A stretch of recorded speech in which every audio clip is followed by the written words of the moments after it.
Hi, I'm Movie Man. I'm an octopus who reviews movies, and today's review is going to be on Mission Impossible Dead Reckoning.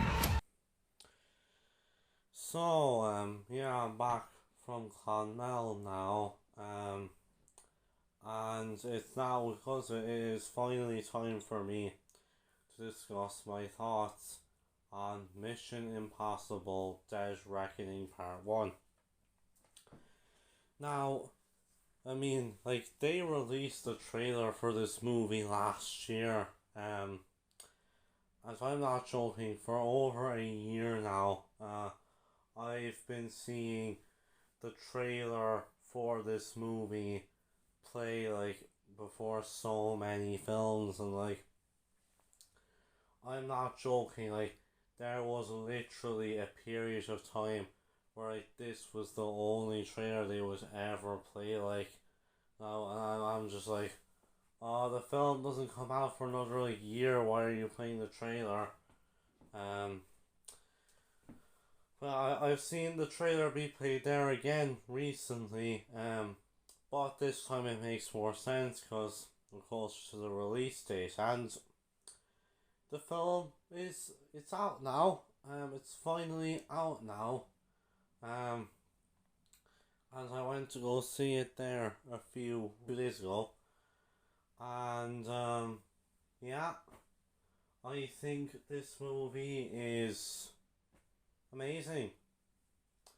I think it's great. Yeah, honestly, this is one of the best films of the year so far. This was on my most anticipated list. I know that's an outdated video now and everything. It's gone now as well, but yeah, you may remember that Mission Impossible Dead Reckoning Part 1 was on the list. And yeah, the film's out now. I went to go see it, and yeah, it's great. It's amazing. And yeah, it definitely did really live up to the hype, and honestly, it's one of the best films I've seen so far this year. Just wow, this film is just amazing. Like, first off, once again, the cinematography in this movie is just absolutely brilliant. The way this film is shot with the scopes and the landscapes and everything, it's just absolutely amazing, honestly. As for the pace in this film, now, this is actually quite a long movie. This is the longest film in the Mission Impossible series, as this film is a whopping 2 hours and 45 minutes. Um, and, I'm not joking. This film, you could feel it going on for a bit, but my god, it actually did not feel that long at all. I'm not joking. When this film came to an end, I was just like, what? That's it. That's the end of it. And I know this film it's part one. And I know obviously we're gonna get a part two, but yeah, the film just came to an abrupt end like that. So I was just like, oh my god, that was it already. Jesus, that didn't feel so long. Um, but then I wouldn't say this movie rushed too much either, because so much was happening during the action scenes to just really keep me entertained. Uh, and there's the sounds and music in the movie. Obviously these films they've been influential for their score. And yeah, I think the score in this film it's once again it's amazing. And yeah, yeah, of course they play the iconic dun dun, dun, dun, dun, dun, dun, dun, in this film, because well, you just can't not play it. The editing in this film is it's very good. I think this film is edited honestly really well. Um and not to mention the action sequences in this movie. Oh my god, they're just always doing such amazing action sequences in these films. I mean, you got the scene at the airport. Like you've got there's like a chase scene where Tom Cruise and Hayley Atwell get into the Fiat car, and that's incredible. And how can we forget this scene where Tom Cruise he literally he jumps off the mountain with the motorcycle and and then the train fight at the end, just oh my god, just such incredible action that unfolds on screen. Um Now as for the characters, now once again, Ethan Hunt, he's amazing as always. Tom Cruise is great as always, and yeah, just this I mean the stunts he's able to do in this film, it's incredible. It's made even better by the fact that Tom Cruise is 61 years old now. Him being able to do these incredible stunts at 61 years old, it's just absolutely amazing. We also have some of his returning allies, once again Luther Sickles back, and he's once again great. I feel like he of course he's back to help Ethan out and stuff. He's great as always, and Ving Rhames does a really good job in this film. He can be quite funny at times. Benji is once again great. He's just the funniest character. Once again, the comedy he provides in this film is just absolute gold. And Simon Pegg steals the show every time he's on screen. We also have Ilsa Faust back, and Jess, once again, she's very good.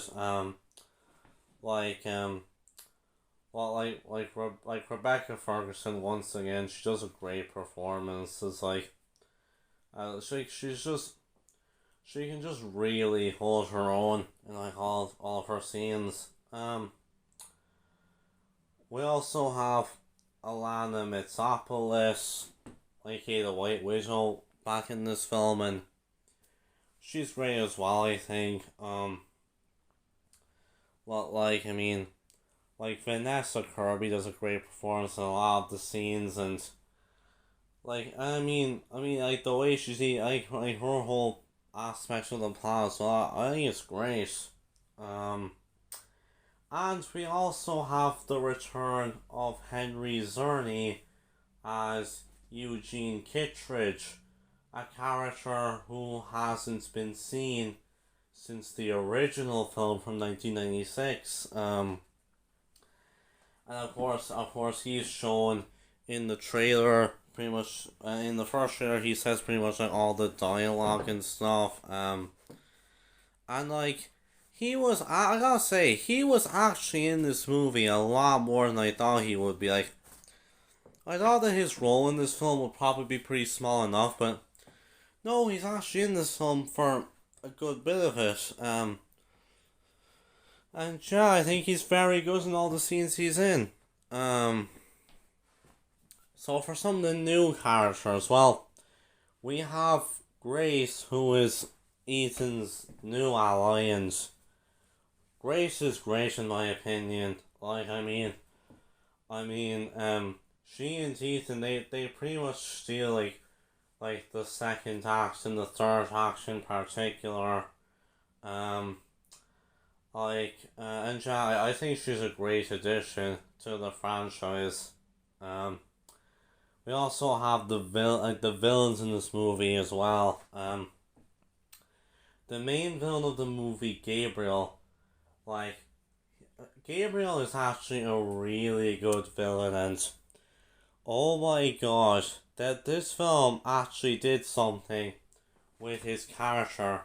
I won't give it away, but oh my god, not only was it shocking, but it actually made perfect sense. And yeah, Gabriel is just a really good villain. He's definitely a menace. And we have his henchwoman then, Paris, and oh my god, Paris is really good. Like, I mean, this is such a different role to Mantis and stuff from Guardians of the Galaxy, and yeah, like she steals the show during the action scenes, and she literally feels like she just walked off the John Wick set. Um, and another character in this film, we have his own subplot is Jasper Briggs. He's basically this he's like this. He's this guy who was like tasked with hunting down Ethan, and he's played by Shea Whigham. And I gotta say, I actually really liked his character. Like he was actually really good. He was really funny in a lot of the scenes as well, actually. So yeah, the characters in this film were superb. Now then there's the plot in the movie, and yeah, I think this film, it has a great plot. Given that this is part one of the end, I think this film came up with a great plot for like the part one of the end. You can kind of, even kind of be compared to Avengers Infinity War. With how the villain is like trying to collect something, like how Gabriel's trying to get the key while Thanos is trying to get the Infinity Stones. And yeah, it's a really good plot, and like with all the great action scenes that are in it, it makes this plot even more fun. And like the narrative structure in this film is very good as well. Of course, it mainly focuses on the whole thing about the key and stuff, and them having to stop Gabriel from getting the key. There's one or two subplots as well involving like other characters and stuff, or other characters. Like for example, the whole thing about Gabriel, which I won't give away, but I think it's really good. I think the film balances them all very well. Now there is one issue I have with this film. I don't really think it's not really an issue that affects the movie itself, but see, Gabriel's not actually the only villain in this movie. There's also another villain in this film as well, it's referred to as the Entity, and it's basically an AI, like an evil AI that threatens humanity and stuff. And don't get me wrong, it's a great plot for the final Mission Impossible movie, but the problem with it is that obviously you guys will know about the writers and the actors strike that's going on in Hollywood at the moment, and yeah, one of the reasons why they're all going on strike is because of because they're worried like movie studios, like they may want to replace them with like AI and stuff, like AI replacing writers and everything. And so I think just the timing of this film coming out with the AI as the threat.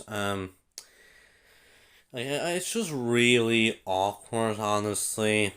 I mean, it's not something that affects me itself. Like, it's just really awkward and kind of bad timing considering everything that's going on with the strike.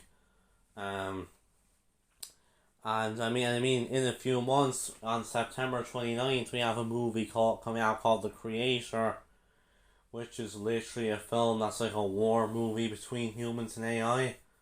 And yeah, that I mean, it's just really awkward, honestly. But honestly, I will say though, it's an issue that doesn't really affect the movie itself. Honestly, aside from that, really the main issue I have with this film is that like, they did something with a certain character. I won't say which character, but I honestly just really didn't like what they did with this character. But aside from that though, Mission Impossible Dead Reckoning Part 1, it's an absolutely fantastic movie. It succeeds in like all the categories of cinematography, pace, soundtrack, action scenes, characters, performances, plot and everything.